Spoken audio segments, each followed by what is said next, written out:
MP DElEd वाले सभी students का कल का पेपर आ चुका है। योग शिक्षा का प्यार विद्यार्थियों, ये अगला सेट पेपर बता रहा हूँ जो आपकी परीक्षा की दृष्टि से 101% मोस्ट इम्पोर्टेंट है। आप सभी विद्यार्थियों से बस इतना मेरा कहना होता है कि आप इन आईएमपी क्वेश्चन को ज़रूर पढ़ें, क्योंकि ये प्रश्न आपकी परीक्षा में आएंगे और आपसे पूछे जाएंगे। चैनल पर जो बच्चे हमारे साथ नए जुड़े हैं, माय डियर फ्रेंड्स, वीडियो को लाइक कर चैनल को सब्सक्राइब जरूर करके रखें, क्योंकि ऐसे प्रश्नों के साथ मैं आपको अवगत करवा रहा हूँ जो आपको परीक्षा में 101% दिए जाएंगे और आपसे ये प्रश्न पूछे जाएंगे। कल यानी कि 15 जून का ये पेपर है। आप ध्यान से इस पेपर को देखें और अच्छे से याद करें। क्वेश्चन आप देखिएगा, आपकी स्क्रीन के सामने क्वेश्चन आ चुका है। जैसा कि आप देख रहे हैं, सही विकल्प चुनकर लिखिए में पहला प्रश्न आएगा। अंतर्राष्ट्रीय योग दिवस है। प्यारे विद्यार्थियों, अंतर्राष्ट्रीय योग दिवस कब मनाया जाता है? तो इसमें आपको ध्यान रखना है 21 जून को अंतर्राष्ट्रीय योग दिवस के रूप में मनाया जाता है। इसमें आप 21 जून करेक्ट आंसर के रूप में लिख कर आएंगे। केवल्ली धाम की स्थापना की गई थी। तो प्यारे विद्यार्थियों, केवल्ली धाम की स्थापना कब होती है? सन 1924 में केवल्ली धाम की स्थापना होती है। तो इसमें आपको सन 1924 करेक्ट करना है। जो विद्यार्थी हमारे साथ नए जुड़े हैं, माय डियर फ्रेंड्स, वीडियो को लाइक कर चैनल को सब्सक्राइब जरूर करके रखें। आपके लिए प्रयास और मेहनत लगातार हम कर रहे हैं, जिससे कि आपको परीक्षा में हेल्प हो सके। इसलिए सभी विद्यार्थी चैनल को सब्सक्राइब किए बिना नहीं जाना है। वहीं अगला क्वेश्चन आएगा कि ध्यान के बाधक तत्व हैं। प्यारे विद्यार्थियों, ध्यान के बाधक तत्व क्या होता है? साहस, धैर्य, उत्साह या फिर आलस्य। प्यारे विद्यार्थियों, ध्यान का जो बाधक तत्व होता है वो आलस्य बाधक तत्व होता है। इसमें आप लिखेंगे आलस्य। परिसंचरण तंत्र का भाग है। तो परिसंचरण तंत्र का भाग क्या होगा? तो फोर्थ में आपको लिखना है हृदय जो होता है परिसंचरण तंत्र का भाग होता है।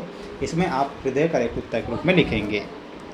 बढ़ेंगे अगले क्वेश्चन की ओर। अगला क्वेश्चन देखिएगा, ये रहा आपकी स्क्रीन के सामने। मानव शरीर में पेशियों की संख्या है। तो मानव शरीर में जो पेशियों की संख्या होती है वह कितनी होती है? तो मानव के शरीर में 600 पेशियाँ होती है। इसमें आपको लिखना है 600। ठीक है, अब बढ़ेंगे अगले क्वेश्चन की ओर। अगला क्वेश्चन है आपकी स्क्रीन के सामने, जो कि आप देख रहे हैं। अनुलोम विलोम प्राणायाम के 2 लाभ लिखिए, कुंडलिनी योग को लिखिए और पंचकोश के नाम लिखिए। तो ध्यान से इनके आपको आंसर देखना है। देखिएगा, अनुलोम विलोम के बारे में आपको लिखना रहेगा, मैं आपको बता दूंगा। बिल्कुल आप एक बार सभी विद्यार्थी वीडियो को लाइक कर दीजिएगा और चैनल पर नए हैं तो सब्सक्राइब कर लेना है। आंसर आपकी स्क्रीन के सामने है। इसमें अनुलोम विलोम प्राणायाम के 2 लाभ में लिखना है। तनाव कम करना, यह मस्तिष्क को शांत करता है और चिंता व तनाव को कम करने में मदद करता है। दूसरे में लिखना है श्वसन प्रणाली में सुधार, यह फेफड़ों की क्षमता बढ़ाता है और श्वसन तंत्र को शुद्ध करता है। तो ये आपको इतना यहाँ पर लिख कर आना है। तो स्क्रीनशॉट इसका ले लीजिएगा। कुंडलिनी योग क्या होता है? तो इसमें क्या लिखना है? कुंडलिनी योग एक आध्यात्मिक अभ्यास है जिसका उद्देश्य शरीर के आधार में स्थित सुप्त ऊर्जा कुंडलिनी को जागृत करना है। इसमें प्राणायाम, आसन, मंत्र और ध्यान का उपयोग किया जाता है ताकि यह ऊर्जा रीढ़ की हड्डी के माध्यम से ऊपर के चक्रों की ओर बढ़ सके और उच्च चेतना की प्राप्ति हो। तो आपको इतना कुंडलिनी योग में लिखना है। अगला क्वेश्चन देखिएगा, पंचकोश के नाम लिखना है। तो जो पंचकोश हैं वो इस प्रकार होंगे। पंचकोश, अन्नमय कोश, प्राणमय कोश, मनोमय कोश, विज्ञानमय कोश और एक होता है आनंदमय कोश। तो ये आप यहाँ पर करेक्ट करेंगे। इसका एक स्क्रीनशॉट यहाँ से ले सकते हैं। इसके बाद हम बढ़ेंगे हमारे अगले क्वेश्चन की ओर। अगला क्वेश्चन देखिएगा कि कोशिकाएं क्या है, प्रत्याहार की व्याख्या कीजिए। हठ योग प्रदीपिका क्या है? तो आंसर इनके स्क्रीन के सामने होंगे। आंसर आपकी स्क्रीन के सामने देखिएगा कि कोशिका क्या है। तो लिखना है कोशिका जीवन की सबसे छोटी संरचनात्मक और कार्यात्मक इकाई होती है। इसे जीवन की ईंट भी कहा जाता है क्योंकि सभी जीवित जीव कोशिकाओं से ही बने होते हैं। कोशिकाएं शरीर को आकार प्रदान करती है और पोषक तत्वों को ऊर्जा में बदलती है और विशिष्ट कार्य करती है। तो ये आपको कोशिकाओं के बारे में लिख कर आना है। प्रत्याहार की व्याख्या कीजिए। तो प्रत्याहार क्या है? अष्टांग योग में प्रत्याहार 5वां अंग है। इसका अर्थ है अपनी इंद्रियों को बाहरी विषय से हटाकर अंतर्मुखी करना।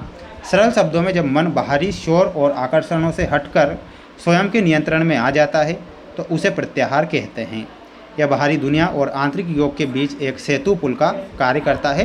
तो ये प्रत्याहार के बारे में लिखना है। हठ योग प्रदीपिका क्या है? तो ध्यान से देखना है। हठ योग प्रदीपिका हठ योग का एक अत्यंत महत्वपूर्ण और प्राचीन ग्रंथ है जिसकी रचना स्वामी स्वात्माराम ने की थी। यह ग्रंथ शरीर की शुद्धि, प्राणायाम, आसन और मुद्राओं के माध्यम से आध्यात्मिक उन्नति का मार्ग बताता है। इसमें योग के 4 प्रमुख अंग है: आसन, कुंभक, मुद्रा और नादानुसंधान का विस्तार से वर्णन। तो ये आप करेक्ट करेंगे। प्यारे विद्यार्थियों, मेरे द्वारा आप सभी प्यारे भैया बहनों को जो इम्पोर्टेंट क्वेश्चन बताए जा रहे हैं, ये सभी मोस्ट इम्पोर्टेंट के तौर पर ही प्रश्न में लेकर आता हूँ, तो आप इन्हें पढ़कर ही जाइएगा। जप ध्यान और अजप ध्यान को स्पष्ट कीजिए। प्रेक्षा ध्यान का अर्थ, उद्देश्य स्पष्ट कीजिए। तो आपको ये भी याद करके जाना है। शरीर रचना पर योग का प्रभाव लिखिए। मानसिक स्वास्थ्य पर योग का प्रभाव लिखिए। तो ये प्रश्न आपकी परीक्षा में देखने को मिलेंगे, तो आप इन्हें पढ़ें, अच्छे से प्रयास मेहनत करें, जिससे कि परीक्षा में अच्छे नंबर प्राप्त हों। चैनल पर नए हैं तो चैनल को सब्सक्राइब जरूर करके रखना है। तो ये संपूर्ण जो सेट पेपर थे मैंने चैनल पर अपलोड किए हैं, जो कि मोस्ट इम्पोर्टेंट है। सभी बच्चे, सभी प्यारे विद्यार्थी वीडियो को लाइक कर चैनल को सब्सक्राइब जरूर कीजिएगा, जिससे कि मैं आपके लिए प्रत्येक विषय के लिए प्रयास और मेहनत करता रहूँ। मिलते हैं नेक्स्ट वीडियो में। जय हिंद।